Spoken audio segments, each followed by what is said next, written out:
You're standing at the gate with your bag on the floor, the overhead bins full, the gate agent looking at a clipboard, and your stomach knotting because you don't know whether that tote you packed will be allowed on board.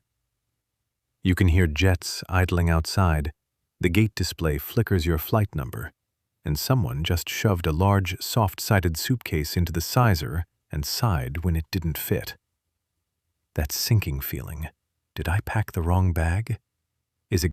If your flight happens to be canceled or delayed, Compensair will help you get compensation for the inconvenience and get your money back without wasting time on red tape. Get a refund for your canceled flight right Exactly why you clicked on this. I've spent years flying cheap fares and talking to gate agents, check-in staff, and frequent flyers. I'm going to walk you through how to prepare, what to expect at the airport, why those rules exist, and the cheapest, least stressful way to get your items on the aircraft without surprise fees. This is aimed at one worried traveler: you. I'll be specific about sizes, weights, costs, and the exact phrases to use at the desk. Start at home. Pull out the bag you plan to bring on board and measure it with a tape measure, height, width, depth, including wheels and handles. Put the exact measurements into a note on your phone. Weigh it with a luggage scale or bathroom scale. If you only have a bathroom scale, weigh yourself holding the bag and subtract your normal weight. Next, open the airline's website, not a third-party order, and find the carry-on or hand luggage page.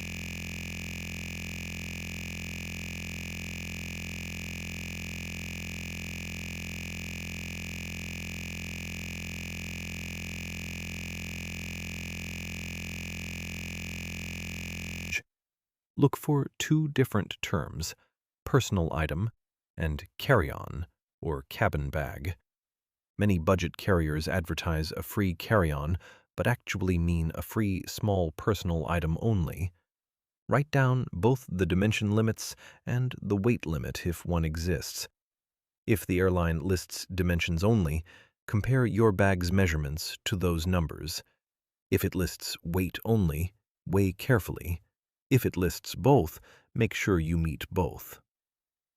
If you are a frequent traveler, take 2 minutes to create a screenshot of the airline's carry-on rules and save it in your phone. Screenshots are helpful if a gate agent later insists their policy is different. You can politely show them the airline page and ask them to confirm. If you bought a fare through a booking site, pull up the airline's direct policy anyway. Booking sites often abbreviate or omit this information. At the airport, arrive early enough to give yourself time to repackage if needed. If you can, weigh the bag at home and bring only what you need. At the check-in desk, if you have a boarding pass on your phone already, show it and ask, "Am I allowed this as my carry-on, or should I gate check?" Say it calmly and avoid sounding accusatory. At security, you'll get a sense of whether your bag is heavy by how you lift it. At the gate, some airlines have a metal or plastic carry-on sizer. If your bag fits into the sizer, with the wheels and handle tucked in, you're good. If not, expect one of 3 outcomes. You will be asked to pay a fee to check it, you will be asked to gate check it for free or a small fee, or you will be told it's not allowed and must be checked at the counter with a higher fee. Why do these rules exist? Mostly to speed up boarding and protect overhead bin space. Imagine the cabin as a small closet shared by 150 people. Every large bag shoved in at the last minute reduces space for others and slows the entire boarding process. Airlines that sell ultra-cheap fares rely on fast turnarounds at the gate. They try to prevent passengers from boarding with big bags that require time to stow or restow. A simple everyday analogy. Think of a packed commuter train where everyone has one backpack. If a few people bring rollerboards the size of a small suitcase, the train becomes slower to board and there's less room for others' backpacks. Budget carriers enforce stricter size rules to keep the train moving. Costs and risks in real numbers. If an airline charges for a carry-on, the fee at booking or online before the flight usually ranges from $15 to $45 per flight on the cheapest carriers. At the gate, the same fee often jumps to $40, $75, or more. Overweight or oversize fees, for bags that exceed the weight or the size limit for check-in, range from $30 to $200 depending on the carrier and how far you paid in advance. If an agent requires you to check at the gate, you might pay the gate check fee or the checked bag fee. Worst case, if you refuse to pay and cannot fit your bag elsewhere, you could miss a flight while repacking or checking a bag. The cost of a missed flight or buying a last-minute fare can be $100, $500, or more, depending on route and season. There's also a non-monetary cost: time. Being pulled aside to rebag at the counter can make you miss a connection or the main flight. Cheapest, safest, most practical solution. Travel with a true personal item that comfortably fits under the seat in front of you. Typical sizes for a personal item are around 40 by 30 by 20 centimeters, 16 by 12 by 8 inches, though airlines vary. Use a soft-sided bag that can compress into the under-seat space. If you need more items, pack a slim rollerboard that definitely meets the airline's stated carry-on dimensions, and keep your heaviest items in that checked bag if you are willing to check one. Purchase a small digital luggage scale for $10, $30. It pays for itself the first time it saves you a gate fee. Wear bulky items like a coat, sweater, or shoes on the plane to reduce bag size and weight. If you must fly with a larger bag, prepay the carry-on or checked bag fee online where it's cheapest, not at the gate. Packing habits that help. Roll clothes to save space. Use compression cubes for organization. Move heavy items like books or toiletries to your checked bag, if you have one, and keep liquids in a single transparent bag within the allowed size. Label the bag inside and out with a luggage tag. Arrange your items so that if the gate agent asks you to remove something, you can quickly pull a pair of shoes or a toiletry case and stash it in your personal item or a jacket. Many useful links can be found in the description. A few specific words to use at the counter that work better than arguing. I have the airline's policy screenshot. Can you confirm whether this fits the carry-on allowance? Or, I paid for X fare. Can I confirm what is included so I don't have to recheck at the gate? Be calm, present facts, and ask for confirmation. If an agent insists on a fee that contradicts the airline's published rules, ask to speak to a supervisor and take a quick photo of the agent's name badge. It helps if you escalate later. Now, the single hidden trick most travelers miss. Many budget carriers market a free carry-on, but what they mean by carry-on is inconsistent. Sometimes the free item is only a personal item, under seat, and the rollerboard you expected free is actually a paid extra.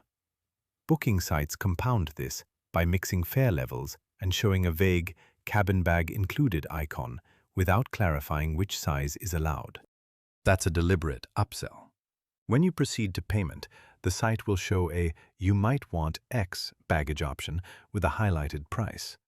Some sites add insurance or flex options with a free carry-on included, but it's cheaper to buy the exact carry-on allowance from the airline directly than in a bundled upsell.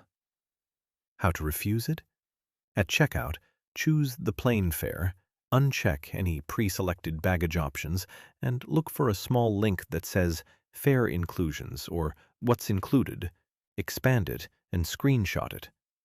If the booking flow adds baggage as a recommended extra, hit Decline or look for a small No Thanks link. If it's too confusing, buy only the base fare and add baggage on the airline website. Another misleading claim? One free cabin bag can mean either one small personal item or one cabin bag up to X kilograms and X centimeters. Check the airline's exact wording. If the airline has a weight limit and you pack a heavy, soft-sided bag that meets the dimensions but exceeds the weight, you can be asked to check it or move heavy items into a checked bag. Some carriers are strict about weight at boarding, others only at check-in. You cannot predict which applies on your flight day, so err on the side of lighter. A concrete example. Suppose you fly a popular low-cost carrier and they state, one small bag, 40 by 30 by 20 centimeters free. You bring a 45 by 35 by 20 centimeter bag that is 2 centimeters over in 2 dimensions. Many agents will call that non-compliant and either charge you $25, $50 at the gate, or insist it's checked, depending on how busy the flight is. If you prepaid a carry-on with the booking, that fee might have cost $20, far cheaper than the $50 gate fee. On long-haul discount carriers, expect checked bag fees to start around $40 if prepaid and surge to $80, $150 at the airport. If you get charged wrongly, document everything. Ask the agent for the reason. Take a photo of the sizer or sign. Take a photo of the agent's name badge. Save your receipt and either call the airline's customer service once you land or use their online complaint form. Credit card chargebacks are an option if the airline refuses to refund a clearly incorrect fee, but use that only after you've exhausted the airline's complaint channels. Finally, the best one-line rule to remember. Measure and weigh at home. Check the airline's exact wording. Prepay baggage if you think you'll need it, and travel with a real personal item under the seat whenever possible.